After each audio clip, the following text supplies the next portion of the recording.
Hi guys, ഞാനൊരു movie കണ്ടായിരുന്നേ, English Vinglish, Sridevi മാമിൻ്റെ. ആ മൂവി കണ്ട പലർക്കും കണക്ട് ചെയ്യാൻ പറ്റും അവരുടെ ലൈഫ്. അതായത് ഒരു early 20s 90s 80s 70s കാരണം ഇംഗ്ലീഷ് എന്ന ലാംഗ്വേജ് അറിയാത്തതിൻ്റെ പേരിൽ ഒരുപാട് കളിയാക്കലുകൾ പലർക്കും കിട്ടിയിട്ടുണ്ട്, എനിക്കും കിട്ടിയിട്ടുണ്ട്. ഞാൻ സ്കൂളിലൊക്കെ പഠിക്കുമ്പോൾ ഇംഗ്ലീഷ് മീഡിയം സ്കൂളാണ് പഠിച്ചെങ്കിലും എനിക്ക് കമ്മ്യൂണിക്കേറ്റ് ചെയ്യാൻ അറിയത്തില്ലായിരുന്നു. എൻ്റെ വിചാരം ലാംഗ്വേജ് എൻ്റെ ഒരു ബാരിയർ ആയിരുന്നു എന്നാണ്. അങ്ങനെ സ്കൂളൊക്കെ കഴിഞ്ഞു, വലിയ പ്രശ്നം ഉണ്ടായില്ല സ്കൂളിലൊക്കെ. കോളേജിലൊക്കെ പോയപ്പോഴാണ് കുറച്ചും കൂടി ആൾക്കാരെ ഫേസ് ചെയ്യേണ്ടി വരുന്നതും. പ്രസൻറ്റേഷൻസൊക്കെ ഇംഗ്ലീഷിലാണല്ലോ. അപ്പോൾ ഞാൻ എല്ലാത്തിൽ നിന്നും മാറിക്കുമായിരുന്നു, ഞാൻ ബാക്ക് ഔട്ട് ചെയ്യുമായിരുന്നു. ഈ ആങ്കറിങ് പറ്റും, എനിക്ക് സംസാരിക്കാൻ ഭയങ്കര ഇഷ്ടമാണ്. പക്ഷേ എനിക്ക് ലാംഗ്വേജ് എനിക്ക് അറിയാത്തതിൻ്റെ പേരിൽ ഞാൻ എല്ലാത്തിൽ നിന്നും മാറും. എനിക്ക് കുറേ അവസരങ്ങൾ ഞാൻ കളഞ്ഞിട്ടുണ്ട്, ഒരുപാട് കളിയാക്കലും കിട്ടിയിട്ടുണ്ട്. അപ്പോൾ ഈ പ്രസൻറ്റേഷനൊക്കെ ചെയ്യുമ്പോൾ എൻ്റെ ഒരു ഫ്രണ്ടുണ്ട്, ഇവൻ്റെ ഫസ്റ്റ് ലെറ്റർ എ ആയതുകൊണ്ട് ഇവനായിരിക്കും പ്രസൻറ്റ് ചെയ്യണേ.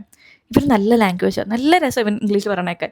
ഇവൻ പോയി പ്രസൻറ്റേഷൻ ഇംഗ്ലീഷിലങ്ങ് നടത്തും. പിന്നെ ബാക്കി എല്ലാവർക്കും ഇംഗ്ലീഷിൽ പറഞ്ഞാലേ പറ്റൂ. അപ്പോൾ ഞാൻ ആലോചിക്കും ഇവൻ മലയാളത്തിൽ പോയി പറഞ്ഞാൽ പോരായിരുന്നു എന്ന്. പക്ഷേ ഇപ്പം ആലോചിക്കുമ്പോൾ അതൊക്കെ കുറേ തമാശയായിട്ട് തോന്നും. അത് കഴിഞ്ഞിട്ട് ഞാൻ കാനഡയിൽ പോകാൻ തീരുമാനിച്ചു. ഞാൻ ഇംഗ്ലീഷൊക്കെ പഠിക്കും പതിയെ എന്നൊക്കെ എൻ്റെ അമ്മയോട് പറഞ്ഞു. ഞാൻ ഇംഗ്ലീഷ് പഠിക്കും അവിടെ ചെന്നിട്ടെന്നൊക്കെ. എവിടെ അത് കഴിഞ്ഞ് IELTS ചെയ്ത് തന്നെ 2 പ്രാവശ്യം തോറ്റിട്ടാണ് വീണ്ടും പാസ്സായത്.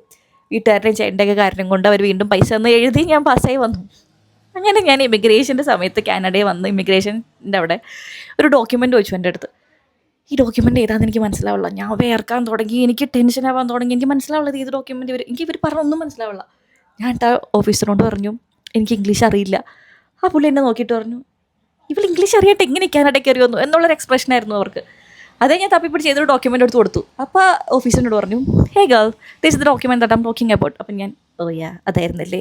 എന്നോട് പറഞ്ഞു ഇംഗ്ലീഷ് അറിയാണ്ട് നിനക്ക് ഇവിടെ സർവൈവ് ചെയ്യാൻ പറ്റില്ല എന്ന് പറഞ്ഞു. അപ്പം ഞാൻ ഓക്കെ. അപ്പം ഞാൻ ഓർത്തു ഞാൻ ഇംഗ്ലീഷ് പഠിക്കും. എനിക്ക് കിട്ടിയ ഫസ്റ്റ് ജോലി ഒരു റെസ്റ്റോറൻറ്റിലായിരുന്നു. അപ്പോൾ അവിടെ ഫുൾ മലയാളീസ് ആയതുകൊണ്ട് ഞാൻ മലയാളത്തിൽ സംസാരിക്കുന്നത്. അപ്പോൾ എനിക്ക് ഇംഗ്ലീഷിൻ്റെ ആവശ്യം വരുന്നില്ല. പിന്നെ കിട്ടിയ ജോലിയിലൊന്നും എനിക്ക് ഇംഗ്ലീഷ് സംസാരിക്കേണ്ട ആവശ്യം വരുന്നില്ല. ഈ ബാരിയർ ഇത് പ്രശ്നം കൂടാൻ തുടങ്ങി. പിന്നെ ലാസ്റ്റ് എനിക്കൊരു ജോലി കിട്ടി. ആ ജോലി ഞാനിപ്പോൾ 2 വർഷമായിട്ട് ചെയ്യുന്നു. അതൊരു കൗൺസിലറായിട്ടാണ്. ഞാൻ വർക്ക് ചെയ്യുന്നത് ഫുൾ വൈറ്റ്സിൻ്റെ ഒപ്പം. എൻ്റെ ക്ലയൻസ് എല്ലാം ഇവിടെ ഉള്ള ആൾക്കാർ. ഞാൻ ചെയ്യേണ്ടതും കൗൺസിലിംഗ്. 1 മണിക്കൂർ 2 മണിക്കൂറൊക്കെ ആൾക്കാരോട് സംസാരിക്കണം, അത് ഇംഗ്ലീഷിൽ. അന്ന് ഞാൻ മനസ്സിലാക്കിയൊരു കാര്യമുണ്ട്, ഇംഗ്ലീഷ് എന്ന ലാംഗ്വേജ് അല്ല എൻ്റെ ബാരിയർ. മറ്റുള്ളവർ എന്നെ ജഡ്ജ് ചെയ്യും എന്നുള്ളൊരു പേടിയായിരുന്നു എന്നെക്കൊണ്ട് ഇത്ര നാൾ സംസാരിപ്പിക്കാൻ.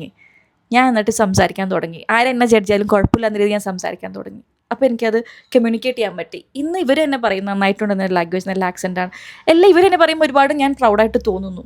ദ റീസൺ ഈസ് ഞാൻ എൻ്റെ ഫിയറിനെ ഫേസ് ചെയ്യാൻ തുടങ്ങി. എനിക്ക് പറയാനുള്ളത്, നമ്മൾ എന്ന് നമ്മുടെ ഫിയറിനെ ഫേസ് ചെയ്യുന്നോ അന്ന് മാത്രമേ നിങ്ങൾക്ക് അതിൽ നിന്ന് ഓവർകം ചെയ്യാൻ പറ്റത്തുള്ളൂ.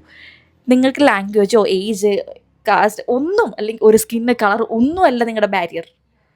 നിങ്ങളുടെ ബാരിയർ എന്ന് പറഞ്ഞാൽ എന്താണെന്നറിയോ? നിങ്ങൾ അതിനെടുക്കുന്ന ഒരു രീതിയാണ്, നിങ്ങൾ ഇൻ്റർപ്രിറ്റ് ചെയ്യുന്ന രീതി മാത്രമാണ് ബാരിയർ. അപ്പോൾ അത്രയേ ഉള്ളൂ. ബൈ.